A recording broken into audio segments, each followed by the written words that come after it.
తిరుపతి జిల్లాలో stop diarrhoea campaign July 1 నుండి August 31 వరకు నిర్వహిస్తున్నారు. ఇందులో భాగంగా మంగళం పంచాయతీలో ఇవాళ ప్రత్యేక పారిశుధ్య డ్రైవ్ నిర్వహించారు. ఈ కార్యక్రమంలో ఎమ్మెల్యే పులివర్తి నాని పాల్గొన్నారు. వర్షాకాలం ప్రారంభం నేపథ్యంలో నీరు ఎక్కువ నిల్వకుండా ప్రతి ఫ్రైడే డ్రై డేగా పాటించాలని కోరారు. దీనివల్ల దోమల లార్వా పెరగకుండా డెంగ్యూ, మలేరియా, చికెన్ గున్యా వంటి జ్వరాలు రాకుండా ఉంటాయని, వాటిని నివారించగలుగుతామని పేర్కొన్నారు.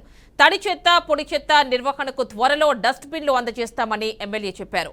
ప్రజాప్రతినిధులు, అధికారులు కలిసి పనిచేస్తే మంచి ఫలితాలు వస్తాయని తెలిపారు. చంద్రి నియోజకవర్గంలో ఉమ్మడి మంగళం పంచాయతీలో స్టార్ట్ చేయడం జరిగింది. దీనికి ముఖ్య అతిథిగా వచ్చినటువంటి కలెక్టర్ గారికి ధన్యవాదాలు. ఎందుకంటే ఏదైనా ఒక ప్రోగ్రాం సక్సెస్ అవ్వాలంటే ప్రజలతో పాటు అధికారుల యొక్క పాత్ర ఉంటేనే సక్సెస్ అవుతుంది. దానిలో భాగంగా ఈరోజు మనకి చంద్రి నియోజకవర్గానికి కలెక్టర్ గారు ఇచ్చి దాన్ని ప్రారంభించడం చంద్రి ఎమ్మెల్యేగా నేను చాలా గర్వపడుతున్నా. అదేవిధంగా ఇప్పుడే సార్ చెప్పిన విధంగా ప్రతి శుక్రవారం మనం నీటి నిల్వలపైన పరీక్షిస్తూ వాటిని ఎక్కడెక్కడ అపరిశుద్ధిగా ఉందో వాటన్నిటిని కూడా క్లీన్ చేస్తే ఈ డయేరియా రాదు. అదేవిధంగా ఉమ్మడి మంగళం పంచాయతీని ఆదర్శంగా చేయాలని కూడా మాట్లాడటం జరిగింది. నిన్న కూడా ఎస్పీ గారిని కూడా కలిసి ఇక్కడ గంజాయి దానిపైన కూడా నిన్న కూడా ఇక్కడ చిన్న